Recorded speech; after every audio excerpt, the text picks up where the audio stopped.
I'm very pleased and honored to have Heiner Roetz with us today. And I will just briefly introduce him in Chinese, and then we begin with our lecture in English, I think. Yeah. So, 今天非常高兴，很荣幸啊，看到就是能够邀请到Heiner Roetz教授啊，罗哲海教授啊，也很欢迎各位老师、各位同学啊来听这场演讲啊。那你们应该都知道，我们在中国大学哲学系有这个中国哲学外文资料中心啊，那也在这个中心，我们用这个中心来举办啊，每个学期举办2场到3场的演讲，学术演讲，所以今天的演讲也属于这个中国哲学外文资料中心的演讲系列。那么就是罗哲海教授是可以说是德国最有影响力也最有名的一位汉学家。那么他的研究领域啊，大家可能熟悉啊，就是很熟悉是这个儒家传统啊，特别是先秦儒学啊。那他所关注的研究议题啊，其实非常多啊。那我在这里恐怕也没有时间很充分的介绍啊。那他原先是他真正的第一个啊，就是写博士论文，其实已经在关注啊，就是可以说一个伦理学的议题啊，就是这个人与自然的关系啊。然后所以他的博士论文是这个1984年发表的啊，就是 Mensch, Natur und Alpenchina zum Subjekt-Objekt-Gegensatz in der klassischen Philosophie。就是说，罗哲海教授一直都对这个古典啊中国哲学有兴趣呢。他最有名的一本书，大概是这个《Die chinesische Ethik der Achsenzeit: Eine Rekonstruktion des Durchbruchs zu postkonventionellem Denken》啊，在1992年发表的啊。那个中文的书名发表你会背吗？就是周新时期的儒家伦理，就儒家伦理学，对，就是所以也是一个周新时期。应该是伦理学，对。所以这本书啊是后来有英文版啊，就是如果同学有兴趣，可以去我们图书馆找一下，就是 Confucian Ethics of the XIII Age。对，那今天因为其实罗教授的书很多，他的文章也很多，他现在是在Bochum大学任教啊。那如果各位同学或老师有兴趣的话，可以去他的网站再看一下啊，他的著作或者发表目录啊。那我们的图书馆里面其实有他的好几本书。那因为我们今天有个故障啊，就是书架有故障，所以我只能借到3本啊。其实我们这个还有更多书。那像这个我刚刚提到的《Confucian Ethics of the XIII Age》，英文版有，然后它也有中文版啊，那个中文版我们也有，所以如果同学有兴趣的话，可以事后再去找啊。那像这本书啊 ，Schleicher 与Heiner Roetz 合编的、合写的《klassische chinesische Philosophie的 Einführung》啊，就是也是一个就是古典中国哲学的一个入门书啊，也是一个很好的书啊，德文的，所以如果同学会德文，也可以去找一下啊。然后我刚刚也好像还没有提到啊，一个就是罗教授的另外一个研究领域啊，是人权啊，就是在中国的人权思想、人权舆论啊。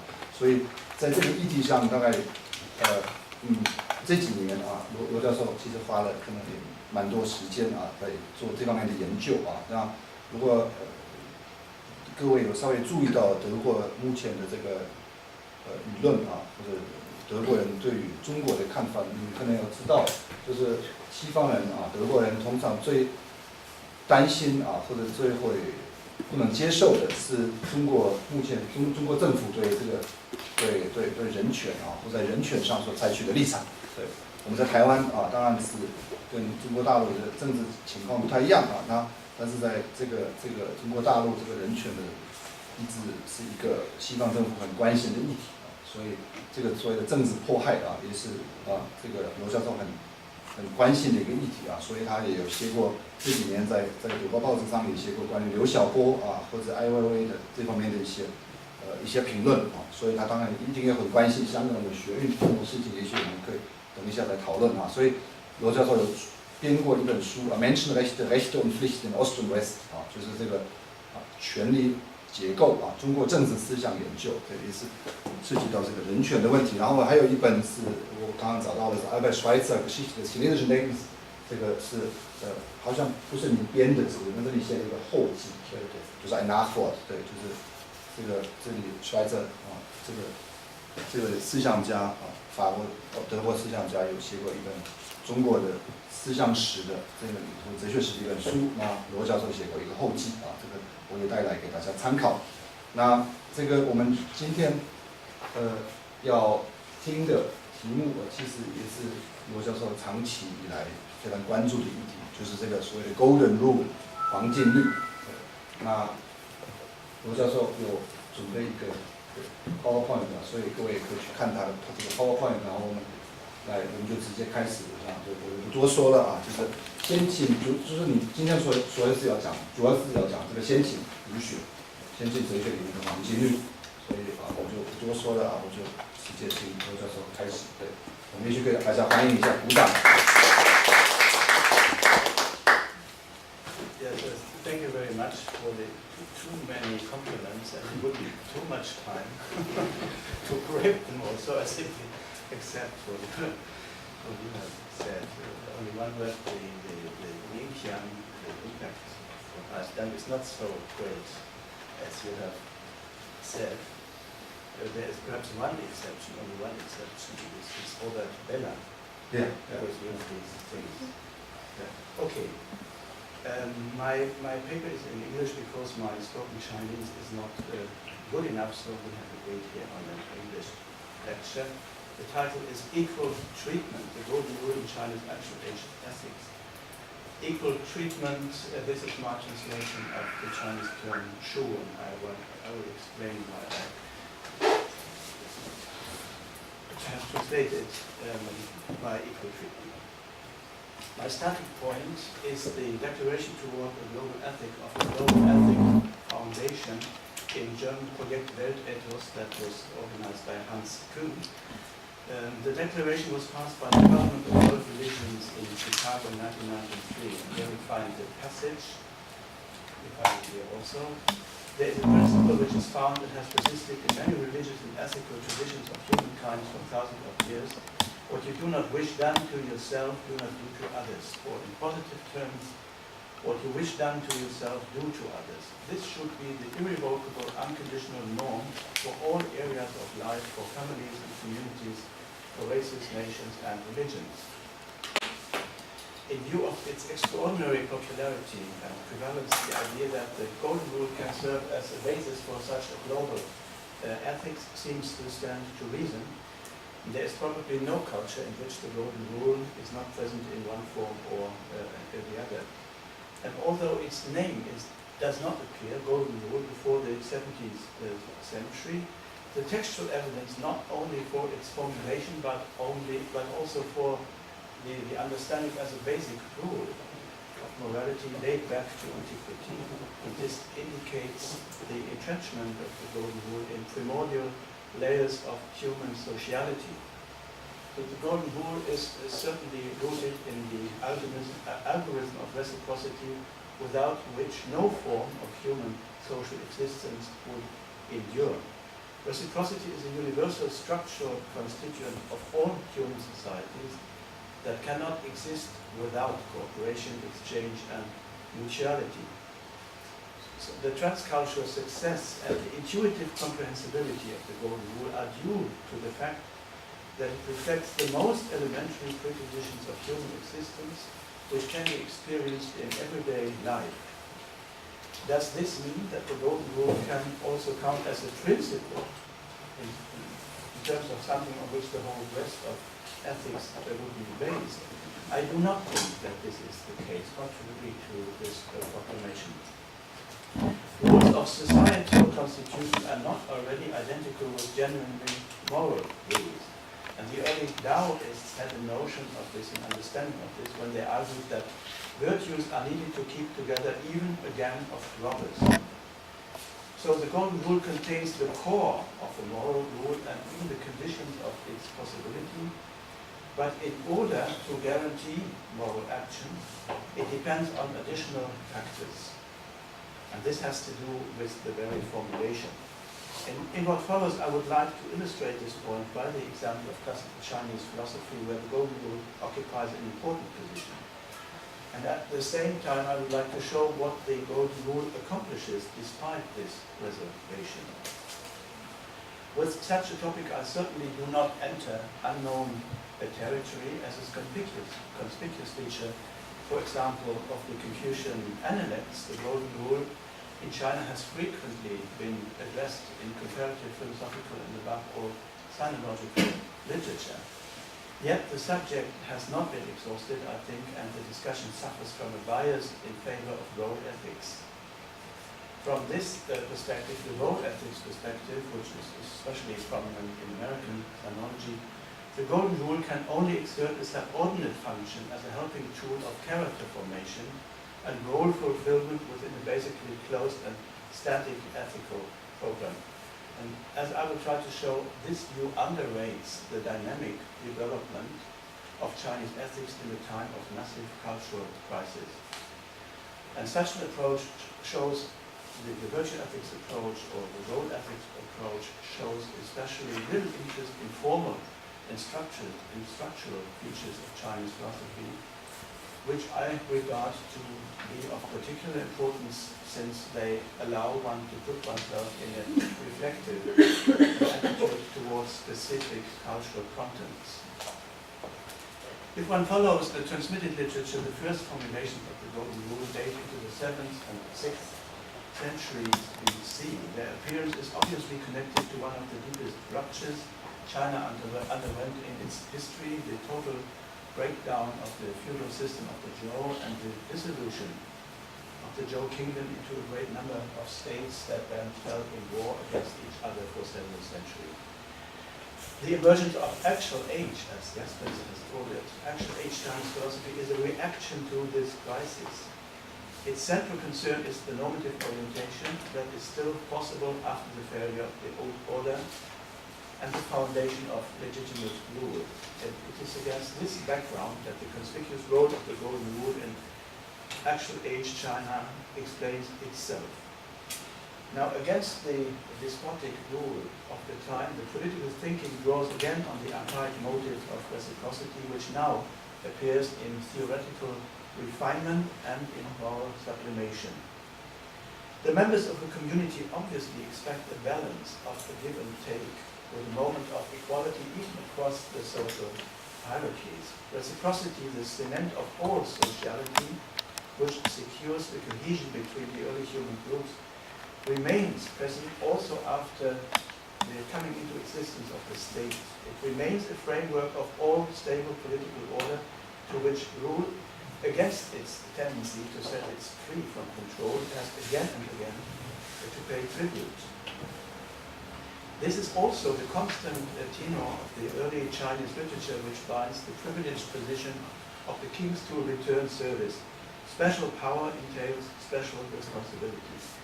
To give an example, Tang, the founder of the Shang dynasty, is said to have offered himself as sacrifice to obtain grain in a drought. If the myriad regions have any fault, may it rest upon my person, but if I have any fault, may it not extend to the myriad regions. The Zhou texts have him speak to Shangdi, the Lord on high. And for Mordi, this is the archetype of his idea of universal love, Jian'ai, according to which one should treat other persons, other families, and other states as considerately as one would treat oneself, one's own family and state. And this is only one example for a demonstrative tribute to the expectation of reciprocity paid by the rulers for the ruled. They indicate reciprocal ties even in a society built on difference and strong hierarchy. Together with the developments of the Eastern Zhou, and in particular the Warring States period, when a new type of state emerges, relying on brutal militarism and new power techniques, the political thinkers rediscover the importance of reciprocity in politics and society. They bring to mind that a legitimate and stable order can only exist on the basis of structures of mutuality. The Confucians in particular continue to declare that the ruler is there for the people and not vice versa, and that the ruled will only submit to their superiors if these fulfill their duties. Even under the condition of a steep gradient of power, there has to be some equilibrium between above and below, and even in an unequal order, a shared benefit.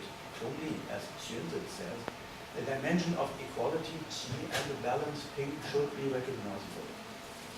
Reciprocity is such a dominating motive in wide parts of the political discourse that it comes as no surprise that also the first textual evidence of the Golden Rule is found in the political context, if we follow the traditional dating. National Guo, the 7th century BC, writer of the Interior of the Zhou court, reproaches the Duke of Jin of offending against the virtue of benevolence, Zhong, which demands to scrutinize, quotation is here, what is inside oneself, and thereby measure the heart of the others. If I've understood this passage correctly, perhaps someone can help me how to interpret it. In later literature, measuring in order to win a standard for treating the other often appears as a formal element of the Golden Rule. A ruler then should concede to the people what he finds in himself upon scrutiny his own likes and wishes.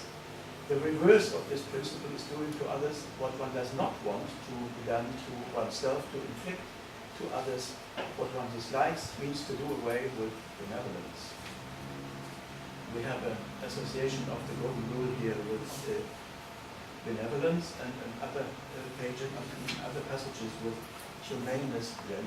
Similar admonishments of the Duke Huan and of the Dukes Huan and Jin of Qi attributed to Huanzhong, and Yan Ying likewise follow the logic of the Golden Rule. I only mention the first passage. Do not inflict to others what you do not feel comfortable about yourself. Do not do unto others, not to do unto others what one does not wish for oneself is humane as from the ones. In these formulations, a pattern becomes visible which suggests that we have probably to do with stereotyped normative accounts rather than strictly historical data, but this would not diminish their importance in any case.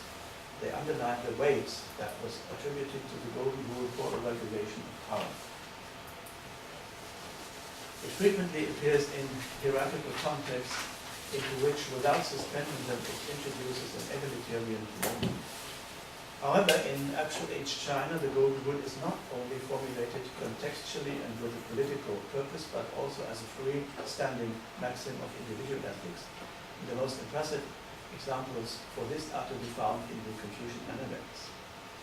As one of the explications of humaneness, then, the Golden Rule occupies obviously a central position in Confucius ethics. He actually is the first great ethicist with such a prominent place. Its introduction as a general maxim in terms of a handy guide of conduct valid for the entire lifetime is due to the remarkable question of Confucius' disciple Zhong. Is there something which can be said in a single word, and which can as such be practiced for the whole life? The master said, I should say this is true. What you do not want for yourself, do not do to others. And in another passage, the Gong offers the full version of the maxim true. If I do not wish that others do something unto me, I also wish not to do it unto them. Shu has been translated as reciprocity, empathy, sympathy, mutualness, altruism, consideration, or by myself in former works, fairness. However, the recent progress in the reconstruction of spoken ancient Chinese suggests a more simple translation. Shu, with the reconstructed pronunciation nas, N-A-S, is obviously a noun derived from the verb ru, na, equal, be like, and thus has the basic meaning of equalization, setting, equal, or equal treatment, Gleichsetzung in German. This corresponds to the frequent, formal, nearly technical explanation of Shu as making oneself the measure, yang or ru. Shu, therefore, is a perfectly fitting shorthand term for the Golden Rule. The conciseness, the given thought operation, and its suitability as a general orientation in all situations of life, without further addition, is already in Chinese antiquity and not only in modern Europe underlined by the fact that it is condensed to one single term, to one word, English. In ancient Chinese texts, the Golden Rule appears in different direct and indirect fashions next to the ones quoted already. There are, for example, fashions or forms found in the more the Dashi and the Schützen. I only read the Schützen passage. Equal treatment, Shu means to make oneself the measure. What you do not wish for yourself, do not do unto others. What you dislike in others, reject in yourself. What you wish in others, seek in yourself. This is Shu, equal treatment. It is noticeable that these formulations are negative. They aim at protecting the others from unwelcome acts and not at doing them something good. Christian authors in particular have argued that the golden rule of the gospel is higher, as James Legge has put it, because it is positive. However, though the negative formulation is dominant in the Chinese text, the positive demand to grant to the other what one wishes for oneself is not absent. It appears in the Analect, in Analect 630, that in a passage that does not offer an explicit formulation of the golden rule, but expresses the idea, which also shows the closeness again of the golden rule to humaneness. A humane person wishing to establish himself will also establish others. Wishing to achieve perfection, he also perfects others. To be able to take the near oneself as example, Jin Qu Pi, this can be called the method Fang of humanism. This passage not only contains the notion of the self that takes the active rather than non-active part. If the translation is correct, it also condenses the logic of the golden rule to a formula that covers the positive and the negative approach alike. Take the near yourself as an example for treating others. As a matter of fact, doing something is not necessarily the better alternative to not doing something.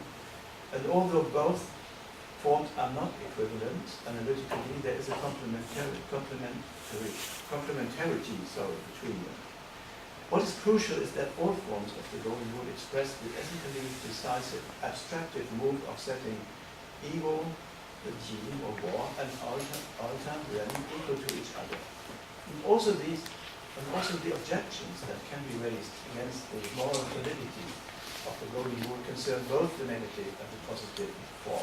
What are these objections? The first objection suggests itself when one considers its frequent appearance in political contexts. Even a ruler who, as is demanded, heeds the golden rule will have an eye on maintaining his power. It's the reverse side of the remarkable moralization of politics, which the golden rule promises, a problematic intermingling of moral and strategic concerns then, and thus this blurring of boundaries not only concern the political realm, where it may be taken for granted, but also the realm beyond it, human practice as such. It has to be asked whether the golden rule in general goes together with a sublime, if not open self-interest of the one who adopts it, thus missing the moral point of view which it seems to establish. Such a version of the golden rule is, for example, present in Hobbes' Leviathan.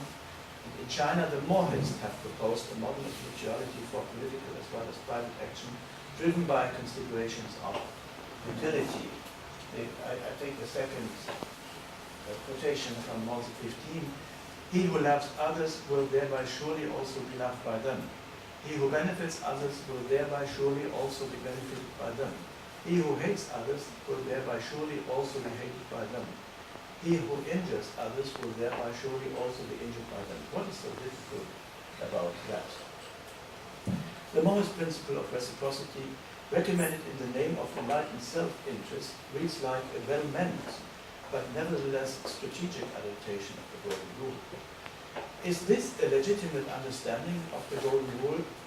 And does it advance a do or days or in the tit for tat then, as for example Max Weber has interpreted the Confucian form in particular?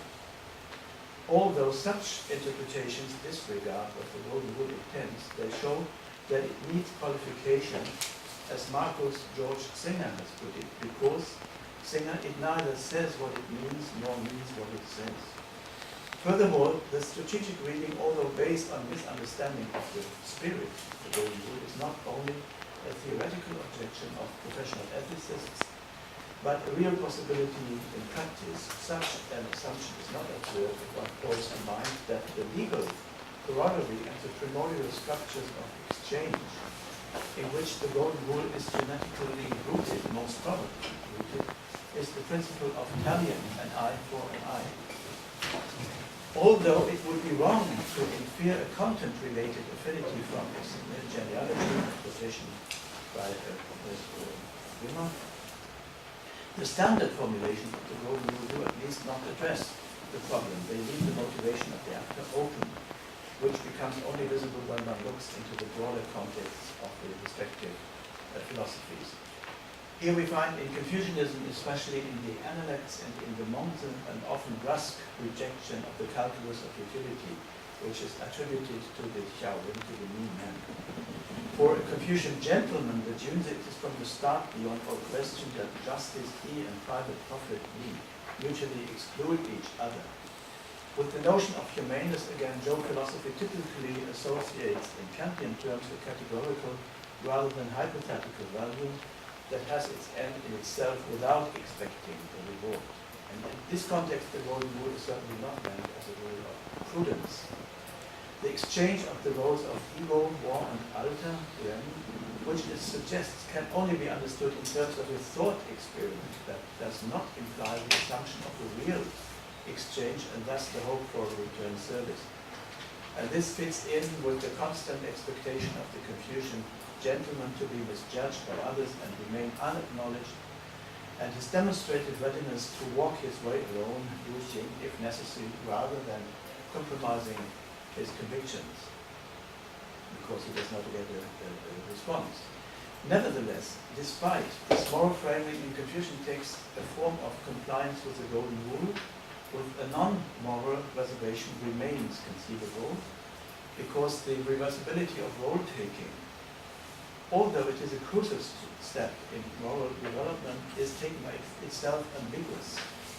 Perceiving the other's likeness to oneself is not already spontaneously selfish, as A.C. Graham, in an unconvincing attempt to deny the existence of a fact-value distinction in Chinese thought, has maintained in his reading of the maxim Shu. To the contrary, projecting oneself into the other is a precondition not only of moral but also of strategic action, and even an established relation of reciprocity might be revoked in a favorable moment if the golden rule is only guided by prudence. This is already recognized by the early legalist thinkers of Roman states. China, where Guangzi, for example, warns that the quoted Monist promise, treating others like treating oneself, would lead to a general exchange of profit, is illusionary because of the ineradicable, right word, strategic provision, quotations from Guangzi and Shantung. The first objection against the golden rule, therefore, leads to the conclusion that it needs, or better enforces, an additional assumption. The expectation of return service has to be ruled out, for otherwise it might go together with a strategy of selfishness. The second problem concerns the likes and dislikes of ego, which should be transferred to alter, to the other. It has to be secured that they do not simply represent subjective preferences of ego which alter does not share, as in the often mentioned case that ego is a masochist. But even if there is no collision of desires, both ego and alter might have a predilection for problematic goods. Again, it seems that the dilemma can only be solved with an additional clause. We have either A, to speak of such general objects that no reasonable conflict is imaginable, or we have, alternative B, to presuppose a controlling goodwill directed to good values. Leibniz speaks of the volonté juste in this connection, which corresponds to the first objection against the golden rule discussed above. Lunius 630, which contains at least elements of the positive version of the golden rule, would evade the dilemma by implicitly choosing alternative A when it mentions such general goods as establishing oneself, this is belief, and achieving perfection da, which should be granted to the other. A passage from the Panshu Vaidran obviously chooses the same alternative to qualify the golden rule. It refers to basic, very basic human desires that all human beings can be assumed to share. In ancient times, they knew the world without going out of doors. They perceived the way of heaven without looking out of their windows. Not that their eyes could have seen and their ears could have heard as far as 1,000 miles. It was because they measured others by their own feelings. From their own dislike of hunger and cold, they knew that the whole world desired food and clothing. From their own dislike of toil and suffering, they knew that the whole world desired peace and ease. And from their own dislike of decay and poverty, they knew that the whole world desired wealth and satisfaction. It was the knowledge of these three things by which the sage kings put the world to order without descending from their mat. Hence, the way of the gentleman rests solely on a benevolent equal treatment, Zhongshu. Whether the term can be translated in this way is an open question, which I address now. At the end of the passage, the Franzl uses an expression from the Analects, the expression Zhongshu. It appears in Lundy 4:15, a passage that belongs to the most discussed of the Lundy. Zhuxi calls it the first passage if one wants to achieve a deep understanding of the work, but it has also been dismissed as an epigonic interpolation, not allowing for a satisfactory interpretation. The passage goes as follows. The master said, "Shun, my way is paraded by one." Master Zheng said, "Yes." When the disciples asked what this meant, Dongshen explained, "The way of our teacher is Zhongshu, and that is all." Yi Guanzhi, to parade all by one, points to a methodic postulate also to be found in Lundy 15:3. The master said,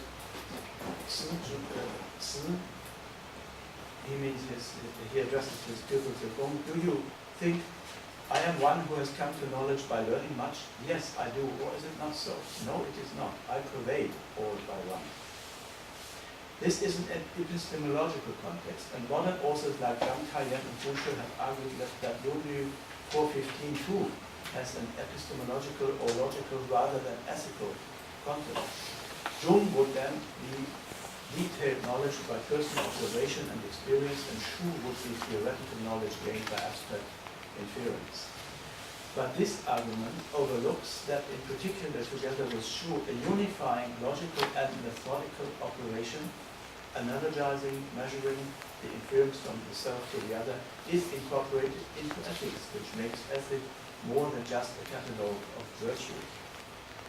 What does Zhongshu mean then? It might just stand for the golden rule itself, and this interpretation would fit in with the usage of Zhongshu in the quote passage from the Franzl.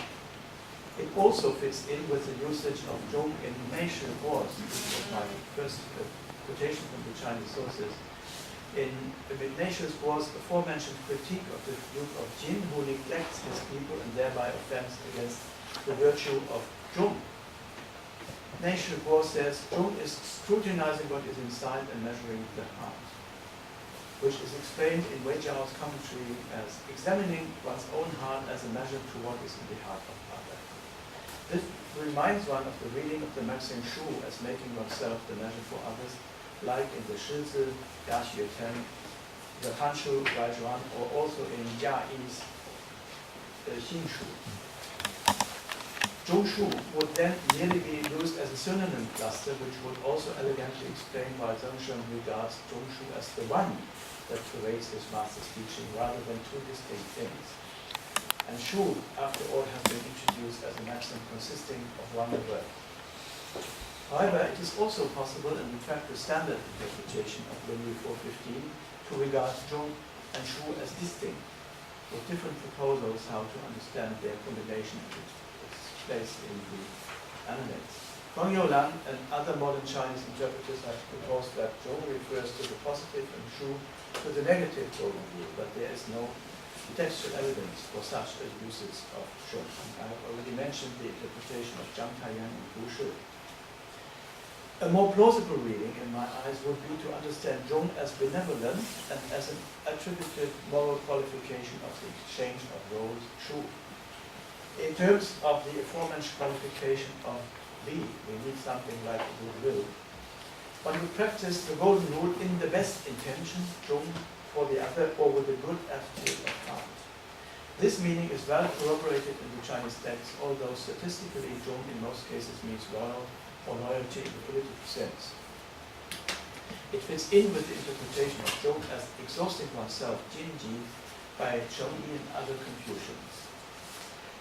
Such an interpretation has been challenged by authors who find it inconsistent with their view of Confucius as a virtue and role analysis and who are eager to identify elements of hierarchy and role orientation in the Confucian Golden Rule. As a matter of fact, the Golden Rule does appear in hierarchical context. So hierarchy has to be addressed, but it not necessarily also affects already the basic idea of the Golden Rule.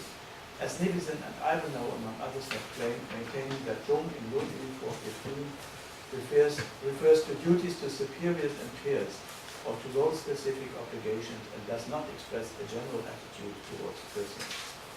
Shu would then only be a tuning complement to the performance of roles, and would not have pride of place. Fictitious role changing in terms of the Golden Rule would be replaced by actual role obedience in terms of the expectations of a hierarchical society. The Golden Rule would be an element of role morality. As Slingerland, who regards the position of Nivison as modified by Ivanhoe as the definite one, puts it, representing as it does, he says, a type of situation-specific disposition rather than a maxim or rule, Shu cannot be characterized formally, but must rather be illustrated by means of role models of examples from the past. Hierarchy and tradition, this is the American message, come first. However, contrary to Slingerland's astonishing assurance, Shu equal treatment is explicitly introduced as a general maxim. This was the wonderful question that Confucius answered, and does take pride of place in Rule 1524. It is far from self-evident that this has to be called into question by forced reading of Rule 14.5 in terms of moral morality or adherence to specific cultural and historical established social institutions as an external starting point dimension of the Confucian Golden Rule, as Bochum has claimed. I therefore do not regard these proposals as convincing alternatives to the reading of Zhong Shu as either a synonym cluster or the moral qualification of the will at work in the Golden Rule in terms of benevolence. Still, if the moral qualification reading of Zhong is correct, we seem again to have an additional clause to ensure the functioning of the Golden Rule, which points to a weakness in the formulation. The third problem concerns the circle of the persons concerned. Who is the other? The empirically universal prevalence of the Golden Rule in perhaps all cultures, on which also this global ethics foundation bases its hope for a planetary ethic, does not already imply that it is inherently universalistic itself and addresses the human being as such when it speaks of the other. Forms of reciprocity can already be described in closed, for example, family context. The Golden Rule can go together with ethical particularism, then what corresponds again to its genetic rootedness in archaic social structures, and which also follows, I think, from the ontogenesis of moral judgment competence. Particularism, however, goes together with negative reciprocity, as Salins has called it, with regards to non-members, role-taking, the adoption of the perspective of the other, that for the first time can be practiced in primary face-to-face groups, can be seen as the basis and as the golden thread of moral development. But in order to become the measure of that development, it has to transcend the logic of self-assertion of specific systems. We have to ask them whether the forms of the Golden Rule that we have discussed underlie restrictions in terms of group morality, in particular in a Confucian context. As a matter of fact, it has often been maintained that the Chinese word ren cannot mean the other as a human being, ren, as such, but only refers to persons of rank, especially male persons of rank or ruling in group.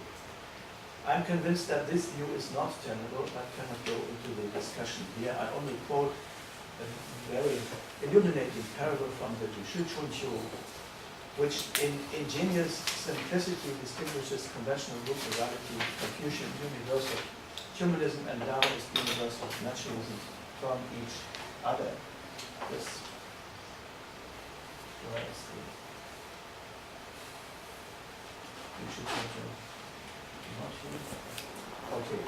A man of gene lost his bow. Instead of seeking it, he said, a man of gene has lost it. A man of gene will find it. Why should I seek it then? When Confucius heard about it, he said, if he leaves out gene, it will be all right.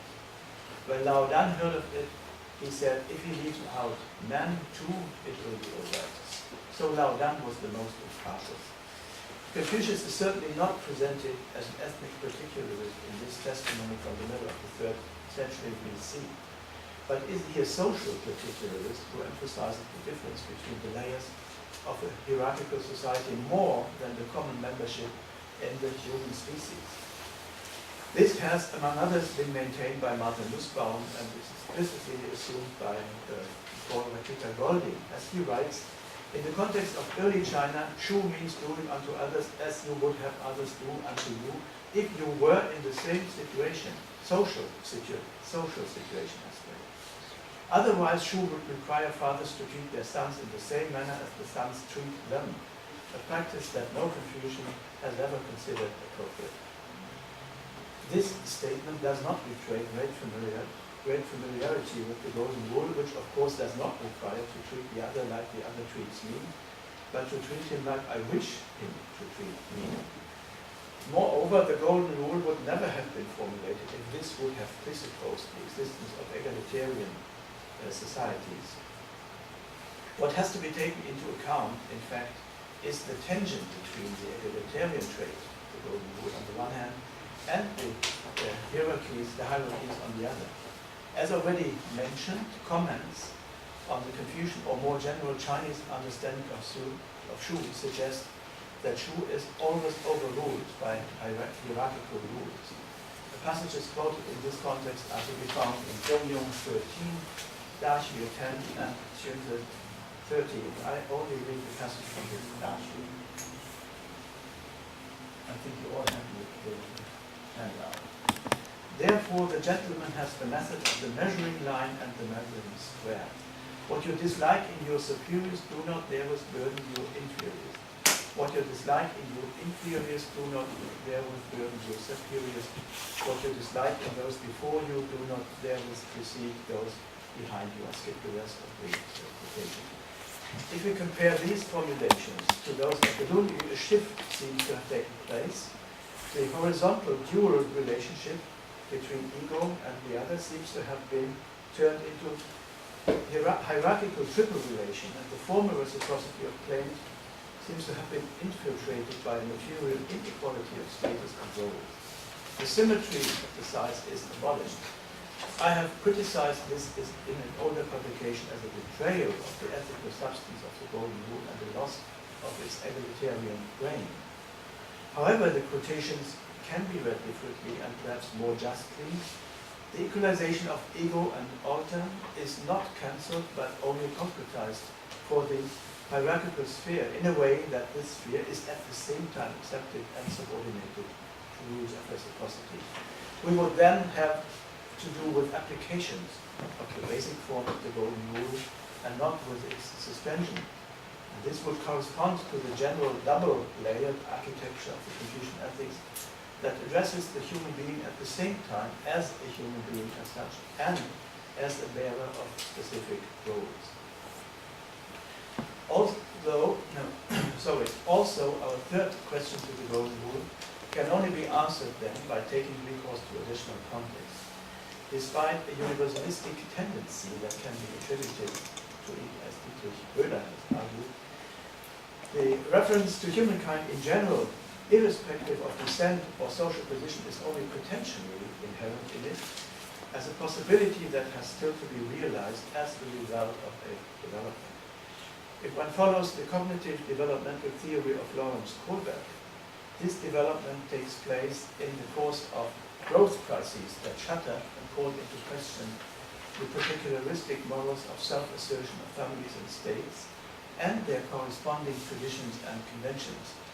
However, this process should not only be conceived as an expansion of the scope of application of the Golden Rule through external stimuli.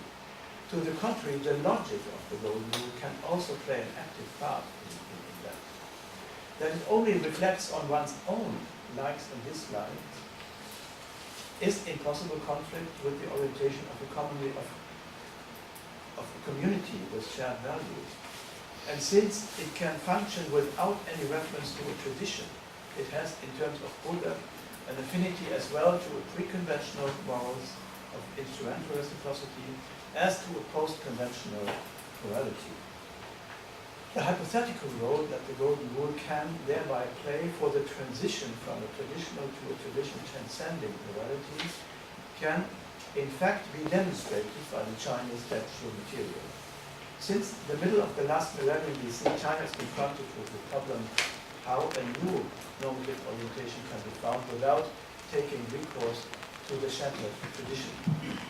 The prominent place of the Golden Rule in Actual Age literature, where it appears in quite a number of texts, can be seen in direct relation to this background of crisis. The chapter Charging, Watch the Present from the Li Shi Chun Chu, shows how the decisive move of the Golden Rule to the setting as analogous of ego and alter can become the main hinge between the detachment from tradition on the one hand and the new way of generating norms on the other. Passage. Doesn't work, but I think you have it. Li Shi Chun Chu Charging. Why should the ruler not take the standards of the early kings as a model? It is not that the former kings were not wise. It is because they cannot be taken as a model. The standards of the former kings have come down upon us by passing through the remote ages. Some have added to them, some have omitted parts of them. How could they be taken as a model then? Even if nobody would have added to or omitted something from them, they could still not be taken as a model. The standards of antiquity and of today are different in their language and in their statutes. The words of antiquity, therefore, frequently do not correspond with the expressions of today, and the standards of today frequently do not accord with the standards of antiquity. It is like people having different customs. How could the standards of the early kings be taken as a model? Even if this were possible, it would still not be proper. The standards of the former kings were somehow required by the times, but the times have not come down to us together with the standards. Thus, even if the standards should have come down to the present, it would still not be proper to take them as a model. Therefore, we should abandon the fixed standards of the early kings and take as a model how they set up their standards. But how did the early kings make their standards? When making standards, they followed men then, but we ourselves are men too. Therefore, by examining oneself, one can know others. By examining the present, one can know the past. The past and the present are one, and the others and I are the same. A scholar who is in possession of the Tao appreciates knowledge, the distant by the near, knowing the past by the present, knowing what he has not seen by what he has seen. Therefore, look at the shadow below the hole, and you know the course of the sun and moon, and the change of the moon. Look at the ice in the waves, and you know that it is cold under heaven, and fish and turtles go high. Taste one mouthful of meat, and you know the flavor of the whole cauldron, and the seasoning of the whole vessel. This proclamation, which bundles up several motives of critique of tradition in Jambo text, is an impressive demonstration of the dynamics that can be unfolded by the analogization of ego and alter, starting from ego's self-reflection. This analogization takes place in an inner visualization of the spatial, temporal, and personal unity of the world, in the projection of the present into the past, of the here into the there, without any longer being dependent on the external guidance by the old or by another authority. But the text takes not only recourse to a novel time paradigm rooted in the present, but replaces the time paradigm of the past of traditionalistic thinking. It also brings, the text not only takes recourse to a novel paradigm rooted in the present that replaces the time paradigm of the past, of traditionalistic thinking. It also brings a methodic dimension into the search for normativity, which replaces the specification, the Vorgabe of certain contexts. The what, the norms of the early kings were sworn, is replaced by the how, the procedure how to win norms. This is an important categorical shift from first order swore to second order swori argumentation, typically of actual age thought. The methodical present, methodischer Präsenz, that makes it possible to disentangle ethics from hidden contents, or at least loosen the ties, without handing it over to arbitrariness, is present in the Golden Rule. Both the present, the here and now, and method in form of the thought experiment of role changing is condensed in the maxim Schuh. Timelessness, supra-temporality, and methodic abstraction were already apparent in the presentation of the ideas of Schuh in Lundi 1524. It consists of one word and can be practiced for all one's life. Next, the Golden Rule is not only thought of as one word, but also as the one thread that brings unity to the way of Confucius. Moreover, to take the Lear as an example is called the method found of Humanist in Lundi 630. The Han author Xun Ye again calls the maxim Shu the art technique of Humanist, Wenzi Shu. Finally, there are quite a number of passages in the ancient text, including Confucian texts, which describe the Golden Rule in terms of a procedure of measuring Du or Yang, the Guo Yu Da Xue, Shu Zi, Qin Shu, Han Shu Wai Zhuang, and of analogizing the Lundi. Here we find formal elements which are not taken into account in the widespread reading of Confucianism as a virtue ethics, but which are important in order to understand why this ethics is an answer to the normative crisis of China in the first place. In a chaotic age where right and wrong had lost their measure, Shi Fei Wu Du, the search for a new measure, Du, beyond the no longer functioning conventions begins, and the measure is found. Reliable knowledge is no longer found in what is distant in the past, but rather in what is close, in what one has experienced and seen oneself instead of hearsay, in the present instead of in antiquity. The final point of refuge, the Fluchtpunkt, is what is most close at hand, man himself, again culminating in the most immediately, the self-T. Despite all its loyalty to tradition, Confucianism has also gone this path, and the second time in Moses' ethics of compassion, which is an alternative way of developing an ethics not based on the traditionalistic time paradigm. Seen from here, the conspicuous interest in the Golden Rule mirrors the endeavor to disclose a new source of normativity beyond the slavish, unreflected commitment to the hitherto known. Now, summarizing this survey of the Golden Rule on the basis of the Chinese textual materials, one will come to a differentiated conclusion, I think, with regard to the ethical performance of the Golden Rule. That its formulation is in want of qualification can hardly be denied, nor that its global spreading is not already an argument for a global ethics. Furthermore, it cannot be our rule that the Golden Rule goes together with strategic concerns, with questionable likes and dislikes, or particularistic restraints. In order to work as a general moral maxim, it needs additional clauses, above all, a most strategic will, a generalizable notion of the good, and an abstract notion of the human being, which is partly taken into account in Kant's categorical imperative. Kant has rejected the Golden Rule as trivial. Herewith, it is obviously not a candidate for an ethical principle, yet it would be an autocritic conclusion that the moral reservations that have to be added make it superfluous, or, as Kant says, trivial, or normatively empty. One could argue against such a suspicion that it is the Golden Rule itself which by experience prompts its moral sublimation. There is, from a pedagogical point of view, perhaps no better concept to find a way to a universalistic morality of principles. Interestingly, Chonchun in his ICCP has the idea that the golden rule, that the maxim of Schule is a Grundrule. Exercise. Exercise. Yeah, thank you. Moreover, for the first time, the golden rule expresses the moral point of view, the disqualification of exclusivist claims by urging one to accept not only to be at the giving, but also at the receiving end of one's actions or non-actions. Second, its formalism, as well as its reference to immediate needs, stand in a latent tension to expectations of conventional morals. Third, at the same time, the golden rule represents an important step towards a reflective subjectivity that transcends, if necessary, specific content of a cultural tradition.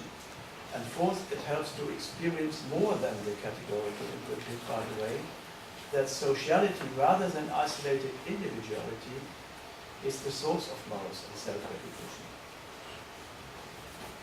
And finally, it contains the presumption of equality that remains a sting against hierarchies and group interests, even if it is involved in such contexts. Despite the legitimate objections that may be raised against it, it therefore not only remains important for morality as well as for moral evolution, it is also of considerable importance, I think, when it comes to discuss the modernizing potential of Chinese actual age philosophy. And this is the end of it, and I hope you better now stay in time. Thank you very much. Yeah. Thank you. This was a very stimulating and insightful talk. I'm really glad that you are talking about the golden rule here. Our departments have often been thinking that this is the key to your interpretation of Confucian thought. So it was, of course, a little bit complex. I think if you didn't have the full article and we're just watching these PowerPoint presentations, I think it was not always easy to follow because your argument is quite complex and very deep. So this survey of the golden rule, maybe you can ask or try to formulate two questions which came up when I was trying to understand you and to follow you. I'm preparing an English publication. Okay, I'm really looking forward to it. And I have been reading your paper. It gets a little bit more clear. Yeah, I found it very clear. It's not totally identical with this one, because when I began to translate it, I got some... No, I find it very clear.